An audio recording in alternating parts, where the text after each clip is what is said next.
एक जंगल में एक चिड़िया रहती थी जिसका नाम रानी था। रानी बहुत प्यारी और खूबसूरत थी।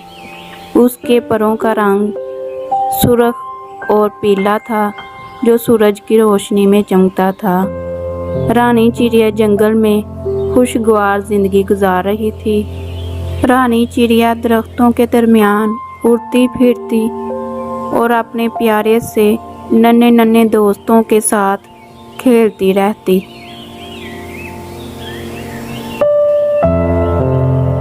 एक दिन रानी चिड़िया को ख्याल आया कि उसे अपना घर बनाना चाहिए ताकि वो मौसम की सख्तियों से महफूज रह सके। उसने एक बड़े दरख्त की शाख पर जगह देखी और उसने फैसला किया कि वो वहीं अपना घर बनाएगी। रानी चिड़िया ने बड़ी मेहनत से तिनकों और पत्तों का इंतज़ाम किया और चंद ही दिनों में उसने दिन रात मेहनत करके अपना घोंसला तैयार कर लिया। जब घोंसला तैयार हो गया तो चिड़िया बहुत खुश हुई। रानी हर सुबह उड़कर जंगल की सैर करती और खूबसूरत फूलों और फलों की तलाश करती। रानी की ये ज़िंदगी बहुत आरामदायक और खुशी भरी थी।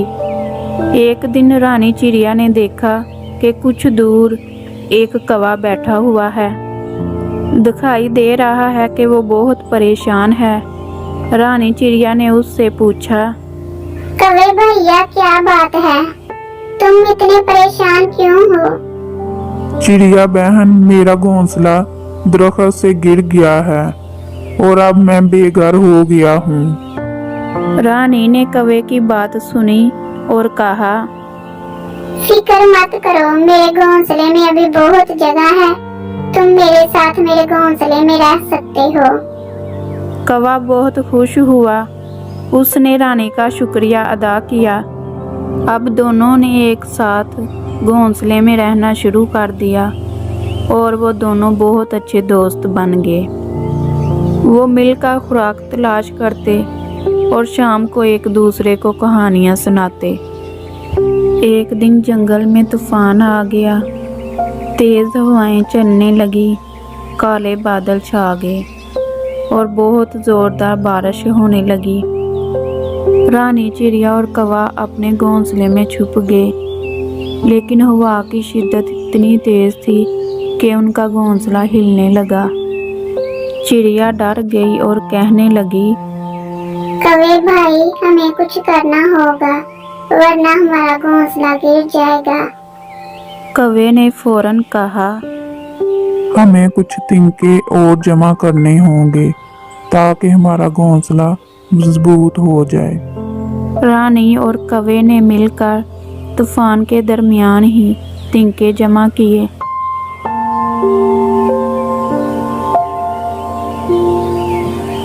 और उन्होंने अपने घर को और ज़्यादा मजबूत बना लिया। जल्द ही तूफान ख़त्म हो गया और वो दोनों महफूज रहे। रानी ने सोचा कि अगर कौवा ना होता तो शायद वो ये तूफान सह ना पाती। उसने कौवे का शुक्रिया अदा किया और कहा, दोस्ती में ही ताकत है, अगर हम एक दूसरे का साथ दें तो कोई मुश्किल हमारा कुछ नहीं बिगाड़ सकती। कौवा मुस्कुराया और बोला, यही तो सच्ची दोस्ती है रानी। वक्त गुजरता गया। रानी और कौवे की दोस्ती और मजबूत होती गई। रानी और कौवा एक दूसरे की मदद करते और ज़िंदगी की खुशियों को मिलकर बांटते। इन दोनों की दोस्ती पूरे जंगल में मशहूर हो गई। एक दिन जंगल में एक शिकारी आया। वो परिंदों को पकड़ने के लिए जाल बिछा रहा था। रानी और कौवे ने उसे देख लिया और वो फौरन उड़कर बाकी परिंदों के पास गए और उन्हें खबरदार किया। सब परिंदे शिकारी से बचने के लिए उड़ गए। जब शिकारी दोबारा आया तो उसने देखा कि उसका जाल खाली है, तो वो जंगल से मायूस होकर वापस चला गया। रानी और कौवे ने खुशी से एक दूसरे को मुबारकबाद दी और कहा, हमारी समझदारी और इत्तेहाद ने हमें बचा लिया। उस दिन के बाद से जंगल के सब परिंदे रानी और कौवे की अक्लमंदी के कायल हो गए और उनकी बहुत इज्जत करने लगे। रानी और कौवा हमेशा के लिए बेहतरीन दोस्त बन गए। तो बच्चों, इस कहानी का मकसद ये है कि दोस्ती में बहुत ताकत होती है। अगर हम एक दूसरे का साथ दें और मिलकर मुश्किलात का सामना करें तो कोई भी मुश्किल हमें शिकस्त नहीं दे सकती। तो बच्चों, रानी और कौवे की कहानी हमें ये सिखाती है कि दोस्ती और इत्तेहाद की बदौलत हम बड़ी से बड़ी मुसीबतों से भी निकल सकते हैं और हर मुश्किलात का सामना भी कर सकते हैं। इसलिए हमें मिलकर रहना चाहिए और एक दूसरे के काम आना चाहिए। इस तरह की मज़ीद मज़े की कहानियाँ देखने के लिए मेरे चैनल को लाइक, शेयर, सब्सक्राइब करें। कुछ अरसे बाद रानी और कौवे की दोस्ती को एक और इम्तहान पास करना पड़ा। जंगल में एक नया परिंदा आया जिसका नाम राजू था। राजू एक बड़ा और तेज़ परिंदा था जो दूर दराज के इलाकों से आया था। राजू की आमद ने जंगल के दीगर परिंदों को हैरत में डाल दिया, क्योंकि उसने फौरन अपनी ताकत और तेज़ रफ्तारी से सब परिंदों को मुतासर कर दिया। रानी ने राजू को देखा और उससे दोस्ती करने का फैसला किया। रानी राजू के पास आई और कहा, तुम्हारा जंगल में खैर मकदम है राजू भाई, हम सब तुमसे मिलकर बहुत खुश हैं।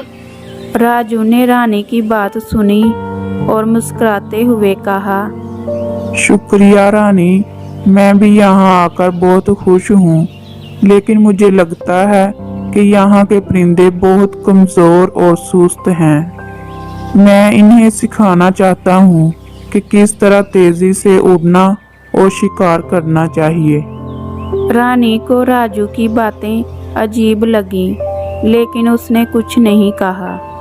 वो राजू की मदद करना चाहती थी ताकि वो जंगल में अपने आप को आरामदा महसूस करे। राजू ने जंगल के परिंदों को उड़ने और शिकार करने के नए तरीके सिखाना शुरू कर दिए। उसने इन परिंदों को जल्दी उड़ना, आसमान में बुलंद होना और तेज़ी से शिकार पर झपटना सिखाया। कुछ परिंदे राजू की बातों से मुतासर हुए, मगर कुछ परिंदे, जिनमें कौवा भी शामिल था, राजू के तरीकों से खुश नहीं थे।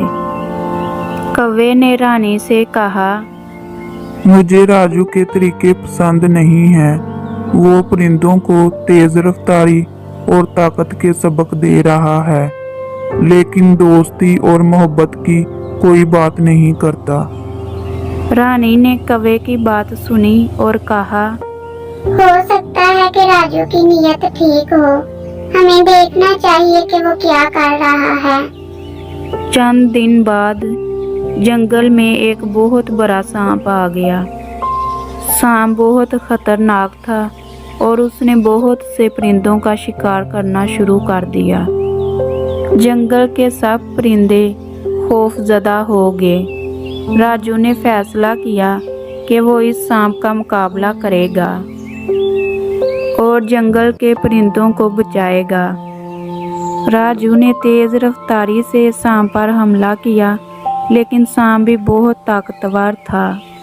राजू ने अपनी पूरी ताकत लगा दी, लेकिन वो सांप को शिकस्त ना दे सका। आखिरकार राजू को भी पीछे हटना पड़ा। रानी और कौवा ये सब देख रहे थे। रानी ने कहा, हमें कुछ करना होगा, वरना ये सांप सबको खत्म कर देगा। कौवे ने कहा, हमें इत्तेहाद की जरूरत है रानी, अकेले हम कुछ नहीं कर सकते।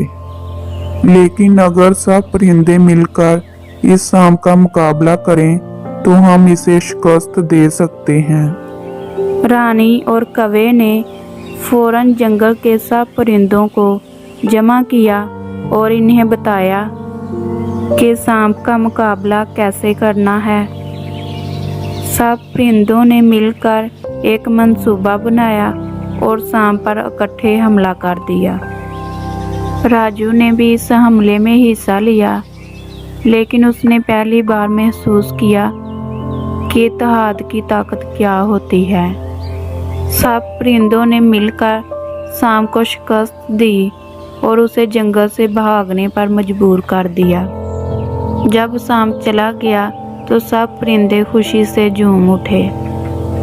राजू ने रानी और कौवे का शुक्रिया अदा किया और कहा, आज मैंने सीखा कि ताकत और तेज रफ्तारी की बजाय इत्तेहाद और दोस्ती में ज्यादा ताकत है। अगर हम सब एक दूसरे का साथ दें तो कोई भी दुश्मन हमारा कुछ नहीं बिगाड़ सकता।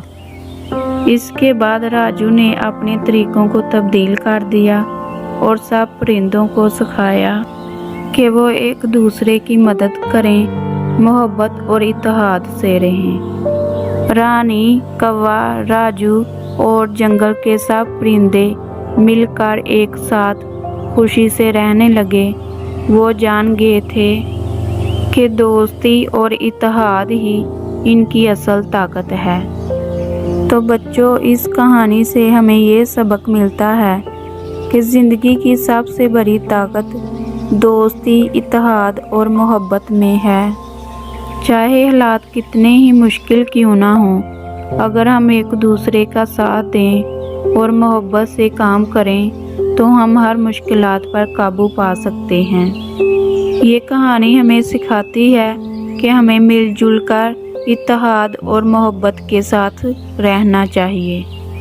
इस तरह की मज़ीद मज़े की कहानियाँ देखने के लिए मेरे चैनल को लाइक, शेयर, सब्सक्राइब करें।